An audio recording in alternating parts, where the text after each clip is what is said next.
Hey friends, welcome to my channel, aHauntMess. This is a safe space where we discuss all things spooky, macabre, dark, ominous. So if that sounds like your cup of tea, my friend, you found yourself in the right space. My name is Lauren Lena, and I'm so excited you're here. Happy August 26th, Pumpkin Spice Day at Starbucks. For those of you who don't know, it's finally fall. Thank the good Lord, I needed some kind of serotonin in my life. I'm a trader though. Today we're drinking the Grande Iced Pecan Crunch Oat Milk Latte.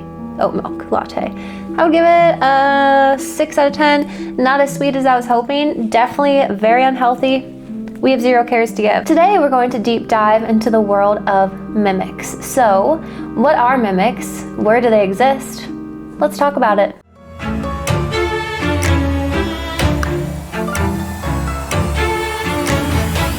To be so real, guys, I had no idea what mimics are. I'm not a TikToker. I am so behind with the times of all the cool topics of mysterious and paranormal. So I did some research, and mimics are paranormal entities that can disguise themselves as someone you trust, or even you through mimicry.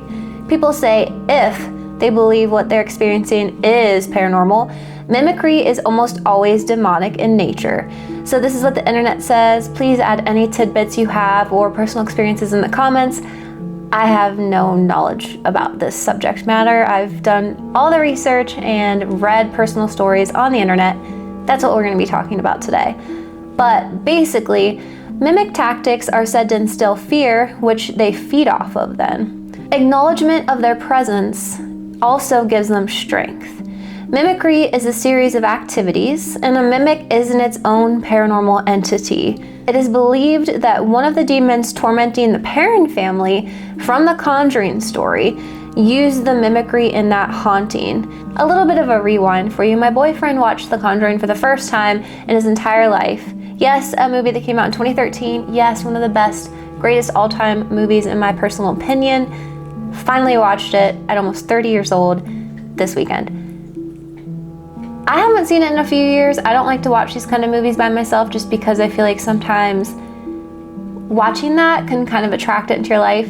It doesn't sound logical. I'm very well aware of that, but I try not to watch that stuff anymore by myself, and movie is terrifying. If you haven't seen it, please watch it. It's great. I was trying to pinpoint the specific part of the haunting which involved mimicry, and the only thing I could think of is when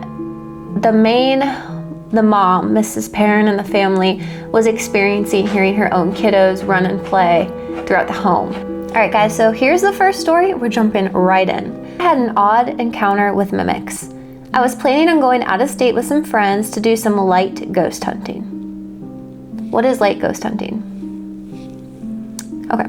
I have a spirit box and was going to pack it before they came to get me to start our girls' trip. I couldn't find it where my boyfriend and I normally put it, which is at the top drawer of our bedside table. That's the dedicated spot. I started searching faster, looking everywhere. My friends texted me they're only 2 minutes away at this point. I still couldn't find it. I took everything out of the bedside table and put it back in. I started to become overwhelmingly upset with my boyfriend. Even though I knew it wasn't truly his fault, I was irrational, mad, and aggressive. The thoughts became obviously negative towards him, and negativity overcame me. I knew deep down something peculiar was happening. It's usually hard to work me up. I knew that when I left for our girls' trip, he would somehow immediately find the spirit box in our bedside table that I searched so thoroughly. And of course, that's precisely what unfolded. At night, hours after I left, he heard my voice chilling from our living room, calling to him, "Hey, hi, hey babe." My boyfriend knew I was gone for the next 2 days and played it off before rolling over, going back to sleep. 2 evenings later, I was home and getting ready for bed, washing my face in the bathroom when I saw my boyfriend pass the door. "Babe, can you grab me a towel?" I asked him, with cleanser in my eyes. I waited for what felt like forever before just washing the foam off my face and annoyingly walked to our bedroom where he was fast asleep. I thought he was faking until I heard his soft snore. In the morning, I had my boyfriend help sage our home, and nothing has happened since. That's creepy. I don't like the fact that you're kind of in a vulnerable state. We've all been there where you're washing your face or in the shower. You can't do anything because soap's covering you and you just feel like somebody is there. I don't know, that's really creepy. The next story says, I live in a plain Jane, mid-century suburban ranch. What a dream. That sounds like the perfect home. Nothing out of the ordinary, never any hauntings or paranormal activity the past 50 years since my family has lived here, until recently. I'll occasionally hear footsteps upstairs when I'm home alone. Several times I swear I heard my mother and father call out my name from the next room over, yet still very much home alone. Sometimes I even hear someone come down the stairs, all the way down, slowly, when no one's there. I'm a huge skeptic in the paranormal and want proof before blindly believing, but this is still pretty unexplainable to me. Lately, something at our home has been mimicking us. At around 2 a.m., my husband tiredly went to the bathroom and a voice said, "Hello?" right in his ear. The next night at 3 a.m., he came downstairs. I was cuddled up on the couch reading. I'm a night shift nurse. And he asked how I came upstairs so fast to be back down here already. I looked at him super confused. He said he heard me walk up the stairs. Then I kicked my slippers off, but I never got into our bed. The weird thing is he didn't hear me walk away, so he got up to check on me. Our dog will randomly stare at corners in our home and freeze. Sometimes he'll growl or his hair on his back will stand up. Coworkers have told me to smudge and haven't made me feel crazy for sharing our experiences, thankfully. I got chills reading that, not sure why, because in my opinion it wasn't super scary. Also, shout out to your coworkers for being open and receptive to hearing your stories and not making you feel odd, because nothing's worse than when people don't believe you. The next story says, I hear mimics all the time at our place. The very first time it happened to me was when my husband and son went to the store for a couple small things. I was relaxing on my couch, mindlessly scrolling on my phone while my cat peacefully sat next to me. It felt like maybe 10 minutes had passed, and I heard my son from the front porch say, "I wonder what mommy is doing." My husband answered, "I'm not sure, we'll find out soon." So I continued to sit there just waiting for my son to run in. But after a couple minutes passed, nothing. My cat stretched from her cushion next to me and sprinted out of the room. I felt a slight uneasy feeling and walked to the front door. Maybe my husband's hands were too full to unlock it? However, my husband's car was not in the driveway, and realistically, at that time it's been like 15 minutes since they left. I quickly closed and locked the door immediately, calling my husband. He could instantly tell I was pretty freaked out and said they were still at the store but would be home very soon. After that, my husband began to experience things too. He would hear me walking around or softly call out to him, so he could talk back just to realize I was not home. After that, my son would run over to me and say things like, "Didn't you just call for me, Mommy?" And that was enough for me. My husband and I now make an effort to ignore it and play it off for our son so he doesn't get too scared. Good parenting. Parenting 101. All right, here's another one. One mimic laughed, imitating my coworker's voice loudly one night. She had one of those loud, funny, contagious, can't help but laugh when you hear her laugh, laughs. Those are the best. I was at work alone in one of our new buildings. All the other businesses had already closed. It was almost midnight, and I thought I was alone, so I ran upstairs to see her. The building was completely unlocked, and the door wide open. I stood there confused because she knew to lock up when we leave. I went inside and looked around for her, still confused and starting to get creeped out by how eerie the empty building was. I searched both upstairs and downstairs, but realized there were no other cars besides my own in the parking lot. I slowly walked back to my desk and really considered shooting her a text to make sure she really was home. Then I heard what I thought was a filing cabinet slam, and a voice walked past my desk saying, "I'm here." I grabbed my keys, slammed my laptop shut, and noped right out the front door. I never locked up that fast in my life, and I'll also never be the last one there again. No. I would have noped too. The way my left leg has goosebumps all over it, I cannot. 3 more stories to go, guys, and they're on the longer side, so this might get a little interesting. 5 years ago, my family and I moved into our first home. Oh God. Oh, this is the one I don't like. Y'all, I remember this one. I already have goosebumps. Can you even tell? Probably not. Ugh. Okay, here we go. 5 years ago, my family and I moved into our first home, but this is when our experiences started. It started off mild. I would see a young boy run through the hallways. Occasionally, he would quickly peek out from random closets. And when I would glance back to see if I had imagined it or not, maybe it was just a shadow after all, right? The figure would be gone. I was too nervous to bring any of this up to my wife, as she is a pretty skeptical person. After a couple of weeks, I noticed that while playing with our son in his room, I am having a hard time with this one, guys. I would see this thing in his closet, hunched down on the top shelf. After noticing this, I stopped seeing him anywhere else. My wife then mentioned she had been seeing me in our home, either walking past our bedroom or bathroom door, even when I was away at work.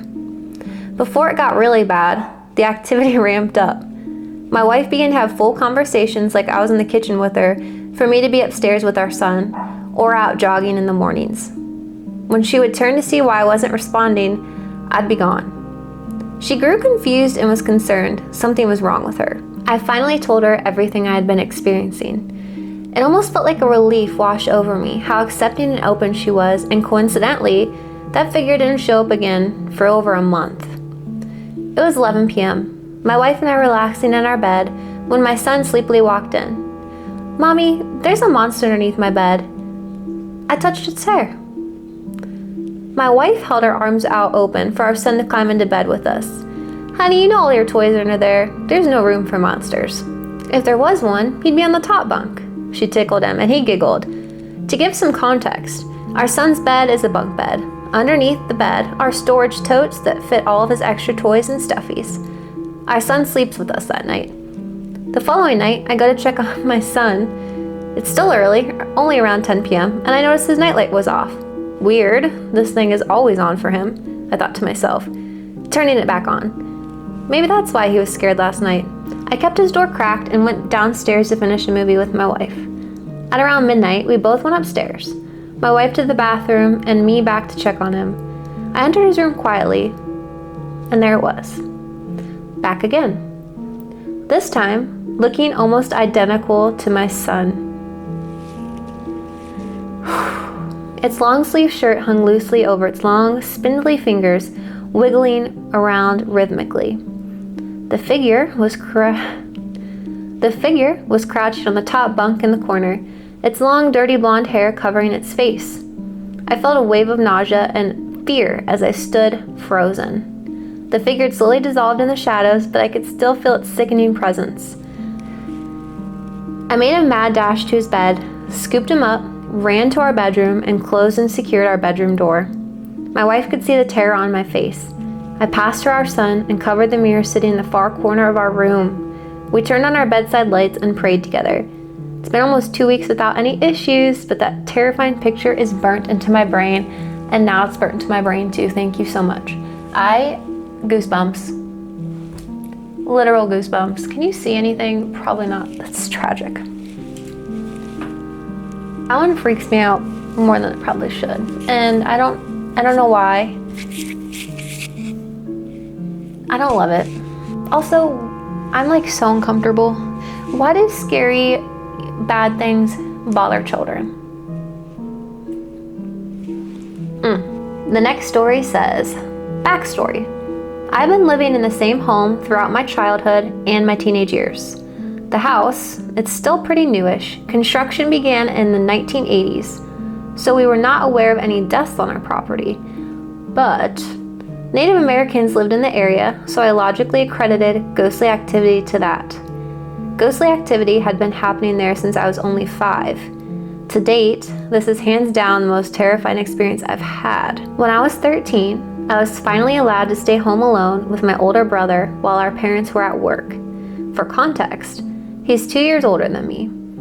Every day after school, I would take the bus home and be home alone around 2-ish hours waiting for my brother to return home on his bike. One day, when our parents were at work, I locked myself in the bathroom and played random games on my phone until my brother would finally come home. The reason I locked myself in the bathroom was I felt safe. The lights were bright, it was small in size, so I knew what was around me, and most importantly, the door locked. The rest of the house felt creepy, kind of unsafe to me, and I hated being alone. The feeling started to become so uncomfortable, I began bringing a knife into the bathroom with me. About an hour after getting home from school, chilling in the bathroom, I could hear the very distinct creak of the garage side door, which leads into the house, followed by what I thought were my brother's footsteps. I could hear the jingle of his keys as he tossed them down the kitchen counter. A weight lifted off my chest. Now someone else was home. I stood up and stretched, ready to get the heck out of that bathroom. I reached for the lock on the door and almost twisted the knob when the hairs on my arm stood straight up. I got full body chills, freezing in my tracks.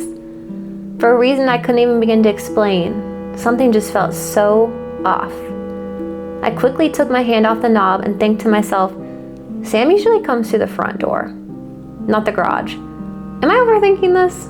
Relatable. I looked down at my phone and sent Sam a text. Hey, are you home? Sam texted back pretty quickly. Hey, I'm actually leaving now. See you in 15. The shuffling around of what I thought was Sam in our kitchen immediately stopped. The house was dead silent. I took 2 steps back from the door and became hyper aware of my breathing. I felt like I was so incredibly loud. As fast as the rustling around stopped, I heard loud footsteps dash across the kitchen, past the bathroom door, and head towards the living room. It sounded like multiple crashes happened, like things were getting knocked over and thrown. I toppled back, almost falling onto my butt. The footsteps picked up again, running and then dead stopped in front of the bathroom door. I felt as if my heart was going to pound right out of my chest. I heard a thump from the living room, which was our family dog moments ago sleeping on the couch, now growling and letting out a few deep and loud barks. I clutched the knife tighter in case someone broke into the house. The dog begins barking even louder and the front door swings open, signaling to our dog someone's home. The barks turn into happy panting and the loud, deafening footsteps stop. I slowly retreated from the bathroom, my cheeks lined with tears and still clutching onto the knife for dear life. Sam looked at me bewildered as I ignored him, fully believing I would see in our living room a mess or some violent robber. Nothing was out of place. There were no keys on the counter, and the garage door was closed and locked. Sam could tell I was not okay and followed me to my room. I told him that someone was in our house, and even our dog knew. Sam nodded, saying he could hear growling and barking on the porch, but he didn't see anything. I've never been so scared in my life. Things did continue after that. I truly believe I ticked off whatever it was by ignoring it and not coming out of the bathroom. Thank goodness you didn't, because I don't know what would have been out there. Would you even see it? Something we don't need to think about. And for the last story, friends, my brother and I are a 1.5 years apart. He's the older one. For the first part of our lives, we shared a smaller room in our 2-bedroom apartment with our single mom. We both slept on those metal bunk beds that can easily be taken apart to create 2 individual twin-size bunk beds, the ones with the black metal frame. Anyway, I had the top bunk and he would sleep on the bottom. My mother had him on the bottom because he'd wake up crying the majority of nights and need to get down and run to our mother's room. Often enough, his sobs would wake me up each night. One night, I was woken up by him trying so hard to stop himself from crying. He was blubbering and gasping for air. I hear a whisper between his cries, in my own voice, calling to him. I sat up confused and scared before descending the short ladder to crawl into bed with him. I remember holding his hand until the sun rose in that morning. He told me that's why he cries at night. Some girl with my voice constantly terrorizes him. I was only 4 and he was 6 back then. Fast forward 10 years, my mom and brother would often joke that they would see me sulking in my room when I was either in the bathroom or outside. It became an often enough occurrence they referred to that thing as my twin. My last year of high school, I would often hear something whispering to me, sounding exactly like my voice, mostly while taking tests. It spoke with a sense of urgency, and when I would look up and around, no one else was looking, no one was talking. I felt like if I was going crazy. A couple more years passed, and instead of traditional college, I decided to go to trade school. I attended class every evening, and this is where I met my best friend. We'll call her Anna. She was so calming and kind. At 8 p.m. when class was letting out, we walked to our cars chatting about weekend plans. Then all of a sudden, I heard my name being called out to the far right of the parking lot near the dumpsters. I snapped my head in that direction, and Anna quickly grabbed my hand, making me jump. "Don't look at it, just ignore it," she said. I freaked out. "You can hear it too?" I asked her. She nodded and said that thing wants to be me. Anna gave me a crystal from her car. Fast forward to a few months later, I was at one of my best friend's houses. If you see a black furry thing, I had to grab my dog because I'm too scared. A few months later, I was at my friend's house watching The Conjuring. Again. The Conjuring. Him and I were home alone, sitting on his bed with our backs resting against his wall. The next part is hard to explain, but let me try. I was sitting there, I heard an aggressively ugly voice in my head. Not my own inner monologue, but almost like hearing someone else's thoughts. The voice quickly yelled, "Look at the closet." My eyes glanced over at his closet, and in the same instance, one of the doors fell from its hinges. They slide on a track attached to the ceiling. And the weirdest part was moments before the closet door fell, my friend jumped, although the movie wasn't scary at that moment. He quickly turned off the movie and looked at me in shock. This wasn't the first time something unexplainable happened when we were together.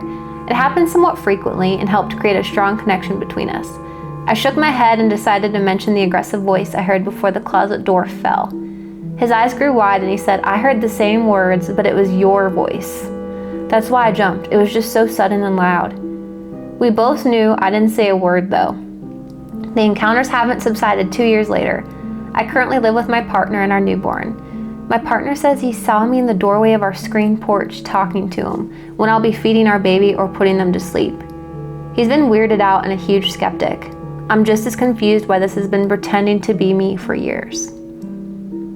That was the last story. If you guys made it this far, thank you so much for watching this video. If you enjoyed it, like this video, share it with other spooky friends. Comment if you feel compelled to do so. Make sure you subscribe. Let's get our numbers up. Also, I will link my Spotify if you prefer to listen to videos while you're driving around and keep your eyes on the road. I appreciate you guys so very much. I hope you have a wonderful day. Bye.